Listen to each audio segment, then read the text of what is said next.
Hey everybody, how's it going? My name is Paul, I'm with thediceyreview.com, and today we're going to be looking at Nations the Dice Game and Nations the Dice Game the Unrest Expansion, co-released by Stronghold Games and lautapelit. To begin setup, place the progress board and the scoreboard in the middle of the table. Players will then shuffle and sort each of the progress tiles and the event tiles based on the number on the bottom. One stack for each age. Each player gets to choose the player board that they like, or they can be dealt out randomly. In this game, I'll be setting up as if we're playing with 3 players. Place all of the dice and chits next to the player area within reach of all players. Each player will receive a reroll chit and a gold chit and 5 white dice. Gather as many round overview cards as there are players, and after randomizing them, deal 1 to each player to determine turn order. Next, each player will place a player marker on the 0 space of the victory point track, and then each player will place one of their markers on the book track equal to their turn order. So for instance, green would place their marker on the 1, purple would place their marker on the 2, and red would place their marker on the 3. Before every round, all players will roll their 5 dice to see what kind of resources they'll have for the round. At the start of every round, a new event tile will be placed on the space listed here, and then each column of the progress board will be filled up depending on how many players are playing. In 1 to 3 player games, the first 3 columns are filled, and in a 4 player game, the 4th column is filled. The tiles are drawn randomly from the correct stack based on which age you are playing. In our example, we'll draw from the stack showing the age 1 tiles. In turn order, players can use the resources shown on their dice or on their available chits to take actions. The way that a round works is that in player order, 1, 2, and then 3 in our example, a player will take an action, and then the next player will take an action, and then the next player will take an action, and the play will continue in this way until all players have passed. To take an action, you simply take from your available resources, whether it be chits or dice, and then perform one of the 3 available actions on your turn. The 3 actions available to be taken by players are buy tiles, build a wonder, or re-roll. We'll look at buying tiles first. All of the tiles on the progress board will have a cost listed on the left side of the tile. It will either be in gold or in swords. So for instance, if you wanted to buy this tile, you would have to pay gold, but if you wanted to buy this tile, you would pay swords. Now the cost of each tile is determined by which row it's in. So for instance, all of the tiles on this row cost 1, all of the tiles on this row cost 2, and all of the tiles on this row cost 3. To buy one of the bottom row tiles, for instance, you could use either your chits or your dice to, let's say, use a gold, and then after that gold is used, you would then be able to buy this tile from the row and then place it on your player board. Now the first tile that we'll look at are building tiles. We'll describe how they're placed on your board and the interactions that they have. Now after I've spent my gold die and have decided to buy this building right here, what I have to do is I need to replace one of my current buildings with this building. So I could, for instance, cover up this building with this academy. You would cover one of these buildings, and then you would get to gain a blue die to use later in the round. Now, when you cover any die on a building, you have to get rid of that die. You can either get rid of a die that is used or unused. So the good news is, I use this die to pay the gold to buy this building, and then I could get rid of it and replace it with a blue die. Now, when you gain a new die from building a building, you get to immediately roll that die and then use it later in the round. One of the other tiles that you can buy during your turn is a colony. Now to buy a colony, you need to spend swords. You can have as many colonies as you want, and they are placed near your player board. After you have placed a colony in your play area, you gain the chit that is shown on that colony, so in this instance, a gold, and you can use that later in the same round. One of the other types of tiles that can be bought during your turn is a leader tile. You can only have one leader at a time, and they have a designated space on the top left of your player board. Once you place a leader there, you immediately gain the chit that is shown on that leader board. In this instance, you would gain one more reroll token that once again you could use later this round. Since you can only have one leader tile at any time, if you were to ever want to buy a leader tile in the future, this leader tile would have to go back in the box and you would replace it with a new one that you're buying. The last type of tile to talk about are wonder tiles. Wonder tiles, when purchased, can be placed in your construction area right here. You can only have one wonder in construction at any time, so just like the leaders, if you want to replace one of your wonders that's in construction, you have to simply get rid of the wonder that's already there. And once again, you pay for the wonder with the amount of gold listed on the left side, depending on which column it's in. And now that the wonder is in the construction zone, it can then be built using a separate action. So we'll go over the building a wonder action now. Now we'll look at the build a wonder action. To build a wonder, you have to pay the number of stone listed in the bottom left corner.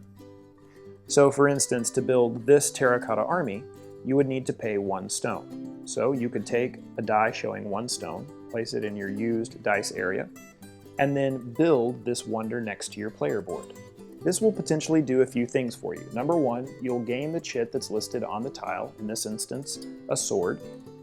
Once again, any resource gained, whether it be dice or chits, can be used in the same round, so this sword could be used later. And then at the end of the game, you're going to get the number of victory points printed on the tile. As a general rule, any tile that shows victory points printed on it, like this one here, will give you those victory points during end game scoring. Once this wonder has been built, you now have an open space on your player board to put new wonders into the construction zone.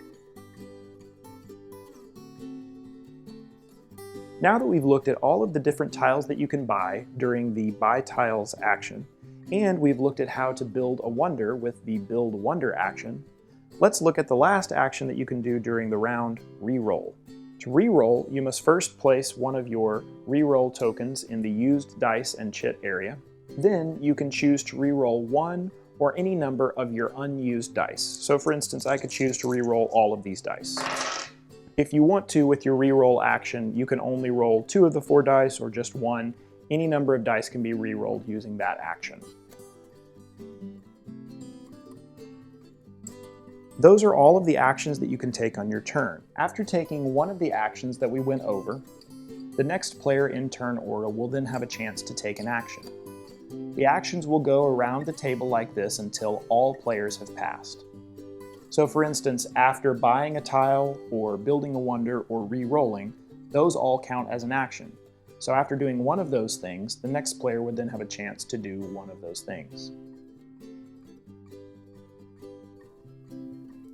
When a player has decided to pass for the round, they would simply turn their card to the side with the word passed facing them. After a player has passed, they can no longer take any actions in the round, but will still participate in the different phases to end the round. After all players have passed for the round, you will then move into the produce and score books phase. When producing and scoring books, players in reverse turn order have a chance to spend any unused dice or chits showing books to increase their standing on the book track. So for instance, starting with player 3 could spend any dice or chits showing books that are unused to increase their standing on the track by that many spaces. So in the instance of red, they would have spent 3 and go to 6. The purple player would also have a chance to do this, so spending 1 book, they would increase their standing by 1 on the book track. Then the green player would have a chance to spend their 1 book and increase 1 on the book track as well.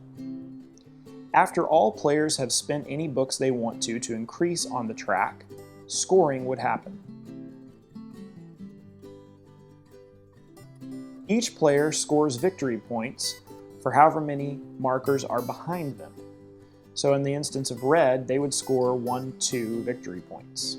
The purple player would then score 1 victory point as they are 1 ahead of green.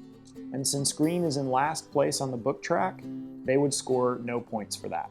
It's important to note that you don't score any points on the book track for players that have the same number as you. After books are produced and scored, the players will go through the famine phase.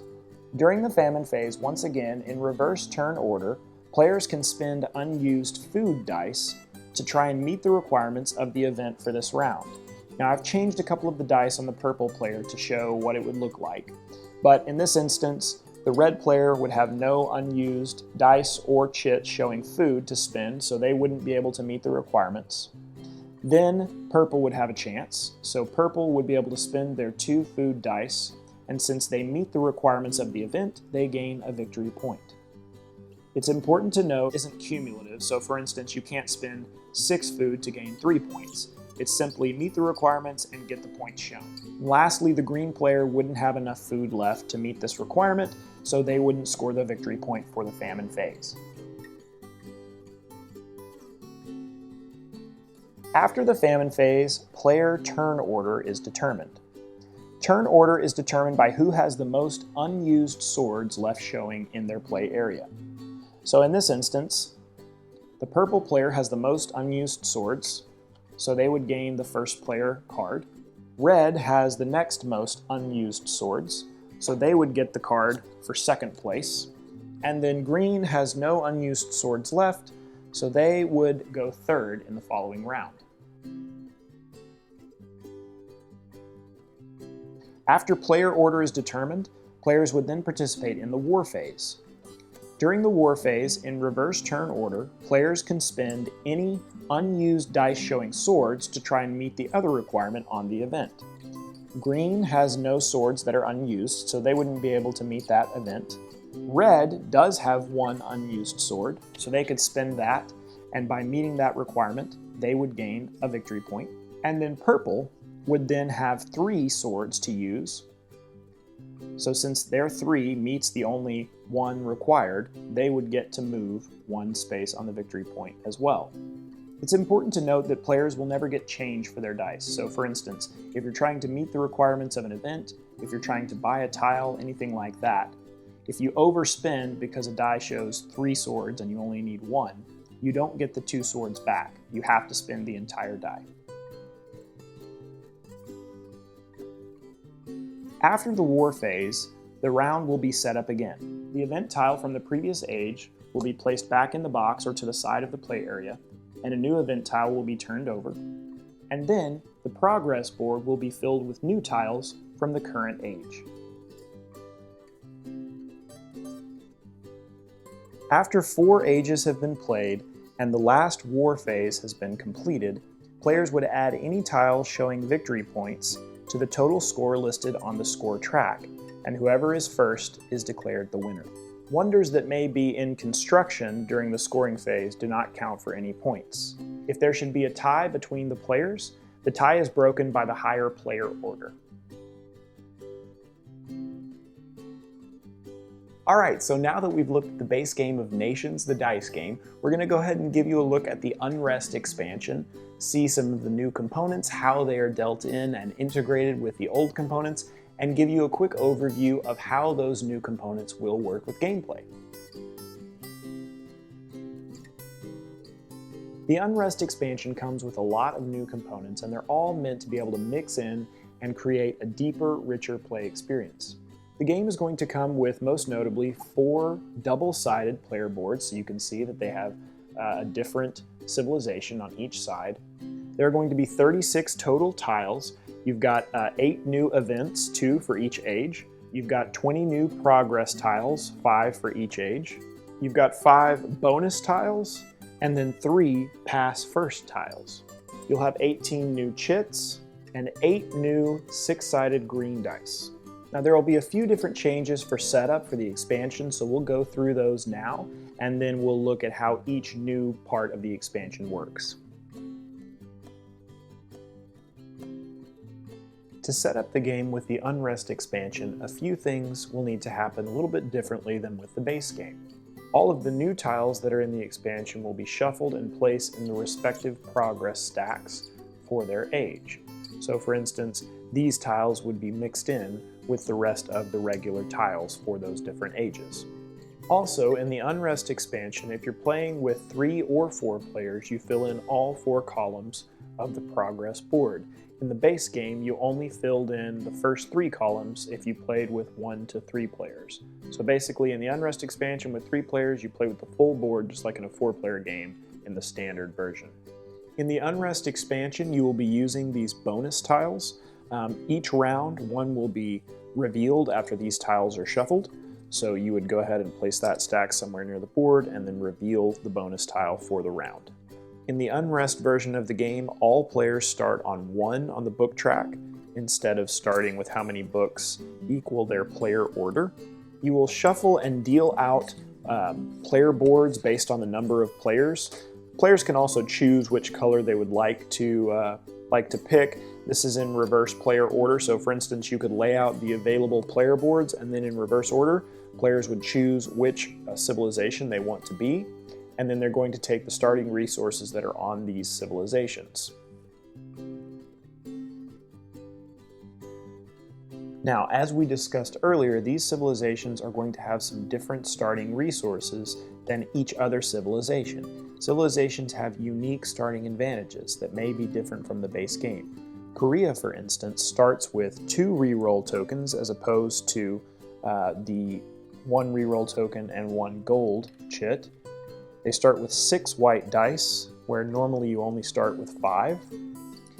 And their leader space right here also gives them a gold chit that they can use every round.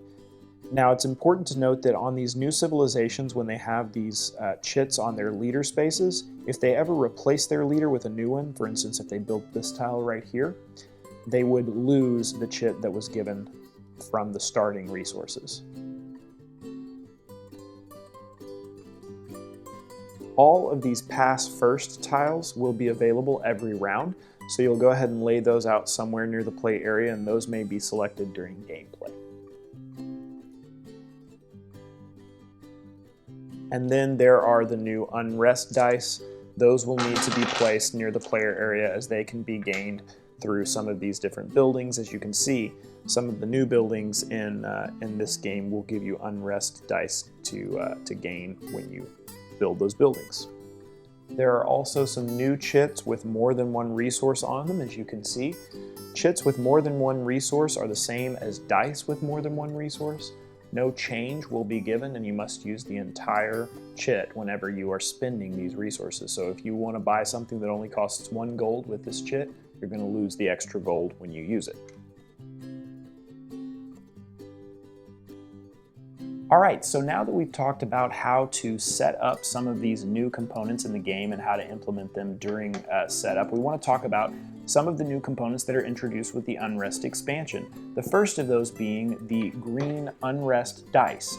Now, these dice are pretty cool. They're really flexible. On each one of their sides, they will show double resources of each type. So for instance, they have swords, they have food, they have gold, they have stone and books, but on one side, they show a white fist. This is the Unrest side of the die.